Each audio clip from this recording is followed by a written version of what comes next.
is up, guys? Coach Cheryl here with Fit Body Secrets, where my mission is to bring you guys inspiration, education, and a ton of tips to help you guys on your fitness journey. And today's episode is going to be breaking down some mindset barriers, because I know that a lot of people out there set goals for themselves, and a lot of people out there start things and don't ever finish them. And today I want to kind of unpack a lot of the things that I find that are common, and hopefully give you guys some strategies and some things to think about to help you guys overcome these beliefs and help you guys actually be more successful in actually getting to those goals, and or maybe setting a little bit more realistic goals for yourself so that you can actually feel more successful. It's actually way more motivating when you actually can achieve a goal, right? So first things first, if you are getting any value out of this episode or any of my episodes, please let me know. Shoot me a DM, shoot me a message. It's been nice that lately I've actually been getting on a couple of calls with people, and I've been hearing, hey, I've been listening to your podcast, and I really loved this episode and that episode. So I love that. I want to know that more people are listening, that I'm actually helping to benefit you guys more. So I love doing this. I often think about different episodes. Like, I'm going to be honest, I think about my topics more when I'm working out, which is so frustrating, because if you're a CrossFit athlete, you understand, like, you don't want to just stop in the middle of a Metcon and be like, oh, let me write that down. But I have to sometimes do that, because otherwise I'll forget. I'll get an idea in the middle of an interval session, and I'm like, oh, I gotta write that down. So, and that's kind of where today's episode actually came from. I was doing some zone 2 work earlier today, and I started thinking about just some of the things that I find that are common, even in my own world, that hold me back from ever getting to where I want to get to, and thought that it would be really helpful for me to honestly give you guys a little bit of things to think about, or a few things to think about to help you guys, because I also know that it's also very, what's the word I'm looking for, discouraging, when you feel like you're always trying things and they never seem to work, or you never seem to stay committed. It makes you honestly almost feel like you don't even want to try anymore, because you're so conditioned to think that this is just the way that it is. And it actually makes you feel bad about yourself, especially when you tell other people about it and then you can't be consistent with it, right? So I actually have 10 things written down, and I didn't actually expect it to be 10 things, but as I was kind of going through, I'm like, oh, 10 things holding you back to achieving the changes you want to achieve. And it's so funny, because I'm so not really good at this whole social media marketing, yada, yada, yada stuff. So I like coaching. I don't like marketing, but obviously I want to help more people. And the only way for people to know what I do is to market, right? So, but I really am not good at the whole like hook line and all that kinds of stuff. So if you are, you can totally shoot me a DM. I would love to have some help with social media stuff, and I am definitely looking for someone to help with that. So not a plug for looking for hiring you, but if you're out there and you're listening and you want that kinds of job, or you are interested in that kind of a job, shoot me a message. But let's get rolling. All right, so top 10 things holding you back from achieving the changes that you want. So this could be body weight related, fitness related, life related, whatever, anything. But for most of you guys out there, I know that it comes down to, hey, I know I need to make changes to my nutrition and my training to allow me to be at a healthier weight or improve my body composition to get more confidence. And I can't seem to figure out what to do those things. And this is typically what might be part of the problem. Well, one of these things or multiple things. So number one is an all or nothing mindset. And this is just so rampant. I deal with this myself. If we can't do everything, then we can't do anything. And it's why the weekends are hard for people, because, you know, during the weekdays, they might be really good at tracking their macros because they've got their perfectly portioned proteins that they cooked at home. And on the weekend, they're like stopping at Subway, and they don't know how to do that. So they can't be perfect. So why even do it? And guys, if people realize that progress does not happen in perfect situations, that going all in is actually just staying committed to doing what you're doing, regardless of if it's actually perfectly executed or not. It's like, think about it this way. If you show up to practice every single day to play a sport, not every single day is going to be your best day, right? You're going to have days where you don't feel as good. You're going to have days where you feel great. You're going to have days where you win a game or you win a scrimmage, and days where you don't. But if you're staying consistent, you're showing up to practice every single day, before you know it, the good days start to outweigh the bad days. And I actually recently listened to an episode of Justin Sua's podcast, and they talked about like the rule of thirds, where like a third of the time you're going to feel great, a third of the time you're going to feel like shit, and the third of the time you're just going to kind of be getting by. And that's kind of what people need to think about and everything. It's not, oh, you never like fuck up, quote unquote, fuck up. It's like, it's just a bad day. Like, chalk it up and move on. And when people start to develop that like resiliency to failure, quote unquote failure, or not doing the right thing, then they end up actually being more successful long term, because they start to get a little bit more consistent with just picking up where you left off, versus this whole like, oh, I gotta start all over again. I suck. This always happens to me. So drop the all or nothing mindset and realize that progress is about just being consistent. And figuring out how to navigate every day a little bit better than the day before. And as long as you're making forward progress, you're making good progress. So that's number one.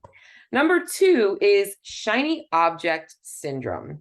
And this kind of goes along with the all or nothing mindset, because I think people are always looking for the perfect plan and they jump on something. And the second things get a little bit messy, they're not kind of going smooth, they just assume that that program is no longer working or that's not going to work for them.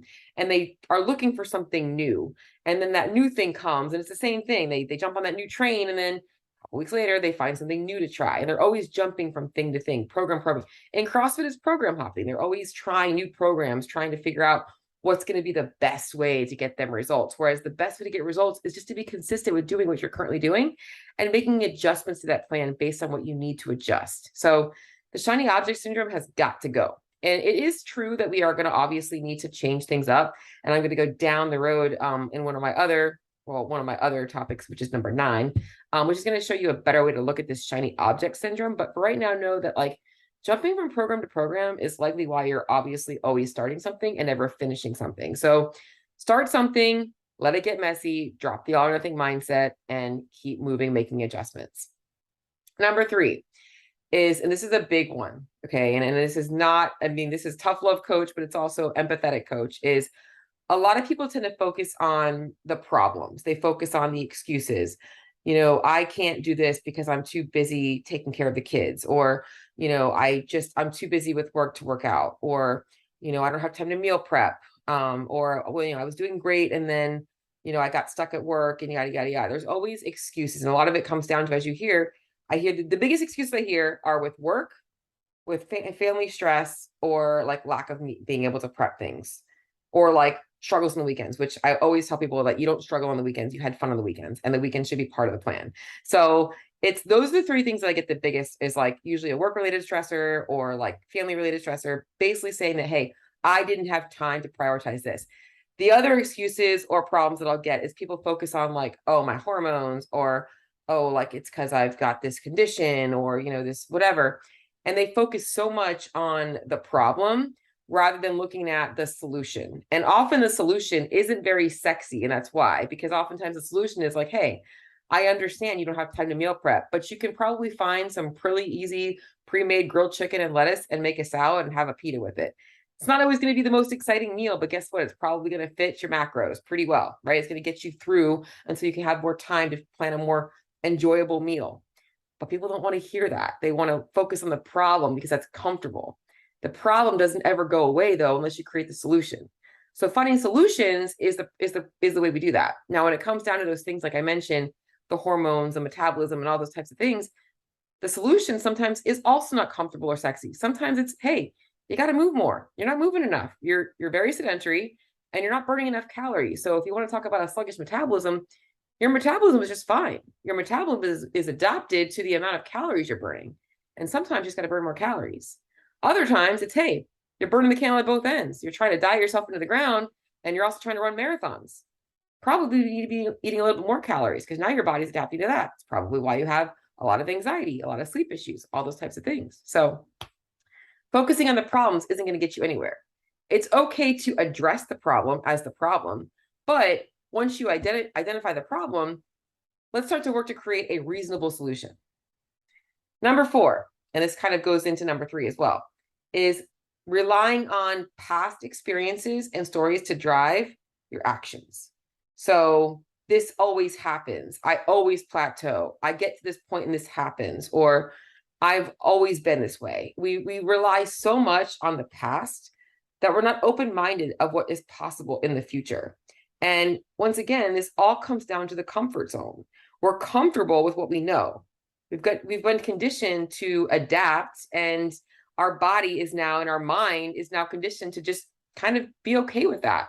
Even though we're not okay with it, we've kind of conditioned ourselves to be like, this is as good as it gets. And so rather than being open-minded about the future, we're focusing so much on what's happened in the past that we're not allowing the future to take its course. And if instead you recognize that, like, hey, you are in control of your future as long as you're willing to step away from what you already know. Because if you keep doing what you were doing before, likely you're going to keep staying stuck in the same situation. Next thing I wrote down here was always rushing the process. And this is also another big one. So I think that people, they start and they're motivated and they want to go ham. It's the all or nothing mindset. These all go together, as you can tell, they're all kind of overlapping. Is they go in, they're like, all right, I'm ready to do this. I'm ready to go, guns a blazing. I'm ready to go for it. And they're in such a hurry to get to the finish line that every single day, if it's not going fast enough, they're ready to abandon ship. They're so hung up on the end goal that they're not able to stay committed long enough because they burn out. Guys, that is so fatiguing. If every day, if let's just say your goal was, I like to use the gym as an example because I'm an athlete, is let's just say you want to squat 300 pounds. And every time you squat, you're trying to squat 300 pounds, but you're only able to squat 125. Like if every day you walked in and you're like, fuck, I'm not squatting on 300 pounds yet. What the hell? You're never going to squat it because you're going to probably get injured from maxing out so many times. You're going to burn out and you're going to feel defeated every single day. So you rush the process, you miss the presence. You've got to understand that if you're only looking at getting there to the finish line fast, you're likely not enjoying the situation that you're currently in. Because chances are, if you're like anybody else out there that's done it quickly, you know you have to be extremely restrictive in order to get to that goal quickly. Obviously, the more strict you are with your diet, the faster you get to the results. But the stricter you are, the less you can be flexible in your life. Whereas if you're like, you know what, I'm like changing my life and I'm changing my habits and I'm changing the way I think about things, now we can be more consistent long term. So stop trying to rush the process and just commit to it. Like be excited to be where you're at, be excited to be making improvements. And it's also going to allow you some grace to drop the all or nothing mindset, to stop looking for the new thing, to stop focusing on the problems and giving yourself an opportunity to make small, gradual changes to help you. That's the whole point. And this is such a good topic when you talk about, because guys, I love this shit.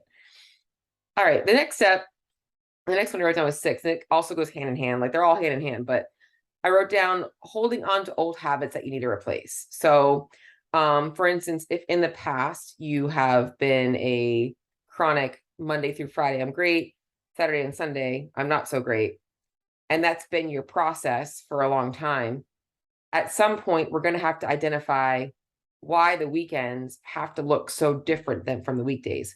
Like, what does that weekend bring to you that's stopping you from being consistent on the weekends? Or is that your weekdays are too restrictive? So now that your weekends, you feel like you have to be able to relax a little bit. And so we figure out, we can identify what's going on. Now we can really get you going further. So there's a lot of habits that people have that they don't realize are negatively impacting their goals.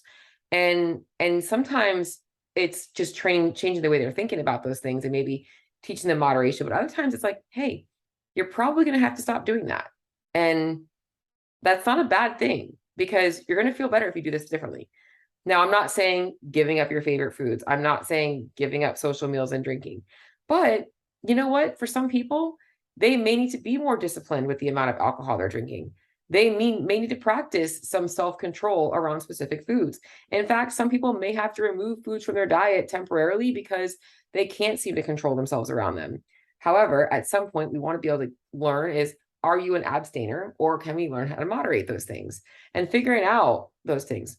When it comes to tracking your food, most of my clients, when they leave me, I don't expect them to track. I expect them to be in a place where they don't have to track, that they've tracked for 6 months or so, and they could literally like count macros off the back of their hand because they've been doing it for so long, and they don't have to because they don't need to. And, but for some clients, they never really feel that confident in themselves, or maybe they do have a little bit of, the control issues or that lack of willpower, for lack of better terms. And they might need that structure in their life to keep them on track. There's nothing wrong with that. There's actually absolutely nothing wrong with tracking your food in a food app. I don't think there's anything restrictive about that, because tracking your food in a food app doesn't tell you that you can't eat something. It just means you're keeping yourself accountable to it. That's it. So, which is actually something that's holding people back, but I didn't even put that on the list because this is more so about mindset.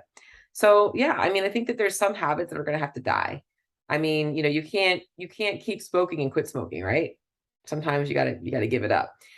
So you got to realize there's going to be some things that change, and figuring out, okay, is this really worth the change? And I'll be honest, most goals should not require any changes that are that restrictive. So, like unless you're looking to live at like the single digit body fat percentage, you should never have to give up social eating, drinking alcohol, enjoying your favorite foods. For the most part, you should never have to commit to training twice a day, 7 days a week. You should be able to have some flexibility in your day to day and moderation in your life. But there are some habits that do have to die. Like I think that there's I'm not even gonna go down the rabbit hole of habits, but we'll maybe say that for another episode. All right. And this could kind of goes hand in hand is short term. I keep saying that, but it's because they're all like really good. Short term versus long term thinking. So when it comes to these habits, right? So this is where you get people that are like, I'm gonna go on this like 30-day like cleanse or this paleo diet or this Whole30, or I'm gonna cut out sugar detox. I'm gonna cut out alcohol. They're focusing so much on this short term, like restrictive way to get them to be compliant rather than thinking about like long term, is that realistic for them? And that holds people back because then they cut it out, but they never learn how to moderate it. And then what happens is it slowly creeps back in and they're back to square one. Whereas, like, what's the point?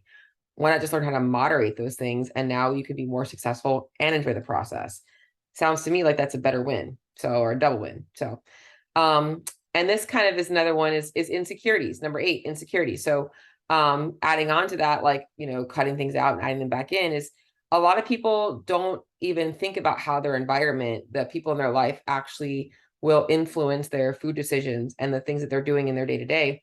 And they're often very insecure with speaking up about their needs and their goals and what they value. And the goal really is that when you are changing your habits, you're changing your life, you're trying to change your body composition, that you should be able to start to speak up more for the changes that you're making, because likely those people are living a lifestyle similar to where you were before, and you're trying to change that. And so you have to be able to speak up for yourself and become what's the word I'm looking for, an advocate for yourself, to be able to say, hey, like, I know that I used to do this, but now I'm doing this instead. And it's not easy. And I was that person at one point. I grew up eating a very unhealthy diet. I used to go out and eat shitty food and drink beer all the time and didn't really care about it. And when I started going out and my friends would notice that I was ordering seltzer and salad, they were like, what's going on? Like, what are you dieting? And at that point, I really wasn't anymore. So I was like, no, I just eat this way. It's just who I am. Like, like I wouldn't judge somebody else for eating chicken wings and pizza. So why should they judge me for eating salad and chicken? Right. So it's the same thing with you guys. You have to learn how to speak up for yourself. And that's not always comfortable. And so that's one of the things I think that definitely holds people back, especially in relationships. You have a significant other, and there's a lot of guilt around that. But you have to be able to speak up for what your needs are in any relationship, because if a person cares about you, they will also care about your goals and what you value. All right, number 9, I wrote down quitting versus pivoting. And this goes back to what I mentioned before about the shiny object syndrome. So a lot of people, they quit things. They are like, you know what, I've been doing this and I'm plateaued, I'm frustrated, I'm stuck, I'm giving up. And they don't even actually usually say they're giving up. They just quit. It just kind of fizzle out. They start to like lose motivation, they lose traction. They start, even with my clients, I'll stop checking in. Rather than saying, all right now, I'm kind of at a standstill with this goal. So how can I pivot? How can I use what I've already built as a foundation to work towards this goal? Start pivoting things a little bit differently. Guys, fat loss is not a journey anybody should be on forever. At some point, you got to stop losing weight. At some point, right? So when we find that we are kind of getting into a place of staleness, maybe lack of motivation, maybe we're getting hungry, maybe we're just like not feeling as motivated to do that goal, sometimes pivoting the goal is more important and beneficial to you breaking through that plateau than giving up. And so what I mean by that is, let's just say you've been cutting for, call it 16 to 18 weeks. And you're like, you're doing great. And then like you hit a wall and like, you're kind of like, oh, I don't even know what I want to do anymore. And you're like, I just need to stop right now. No, maybe you just need to pivot. Maybe we need to take, hey, right now you're in a calorie deficit and you're trying to lose weight. Why not take the next 3 or 4 weeks and bring your calories up to maintenance Start to optimize hormones, how you feel. Maybe practice a little bit more flexibility in your diet for more weekend eating and things like that. Start to work on maybe some food relationship stuff. And then we'll go back into a fat loss phase, right? Like we've pivoted now. We haven't totally given up. We've just pivoted our goal to where now our goal isn't fat loss. Our goal right now is calorie maintenance, restoration, maybe focusing on getting stronger, building some muscle. Like, I don't know, whatever else you want to work on. Maybe it is, having a relaxed vacation with your family. You learn how to pivot, and now you can pivot back. And that is honestly one of the biggest things that people miss the mark on. It's probably one of the most important things because people never know how to pivot. And in my program, my clients know, because I get clients all the time. They're like, hey, this is gonna be my last month. And I'm like, well, you're not really done. And I don't want to leave you in a calorie deficit. At some point, you're going to have to pivot into calorie maintenance. Do you feel comfortable doing it on your own? And most clients don't. Nobody wants to be told to eat more. Nobody does. I don't know why. I love eating. But you got to pivot sometimes. Learn how to eat more. Learn how to be moderate. Learn how to live your life. Goes back to the whole not trying to be in a rush, like giving yourself breaks built in. And then the most important one I put on here, and it's the last one I'm going to talk about today, is thinking that there's going to be a perfect time. I will get on track when. I know what I got to do. I just got to do it. When the kids go back to school, it's just, guys, the perfect time, the perfect place, the perfect program does not exist. The perfect plan of action is the one that you are willing to take action on today. Not waiting for the perfect time, not waiting for the perfect opportunity. You just have to know that where you're at right now is not a place that you're wanting to be for very long. You want to kind of get out of here. And that if you make a choice today to take one step forward, you're going to be one step closer to that goal. And as I mentioned in this episode, all of these things, you should be excited and motivated and ready, knowing that like, hey, I'm in no rush. I know that as long as I'm making small steps every day, I'm going to be going closer to my goal. And if I have a program or a coach that I'm working with that understands my needs from a metabolic standpoint, I know that I have control over those results. And that's really it. So if you're stuck, if you're like, why am I not getting where I want to get to? Why do I always start and stop? Likely, it has something to do with an all or nothing mindset, always looking for something new, focusing so much on the problems, not looking for the solutions, living in your past, trying to be in a hurry, getting from point A to point B, holding on to those old habits, looking only short term versus looking long term when you're changing those habits, not being secure in your decisions, not knowing how to pivot and quitting every time, and always looking for the perfect time, the perfect place, the perfect program. It don't exist. Even my program is not going to be the perfect program for every person out there. And I know that. So that's it, guys. Hope you guys got some value out of this episode. Like I said, if you did, shoot me a message, shoot me a DM. Would love to hear from you.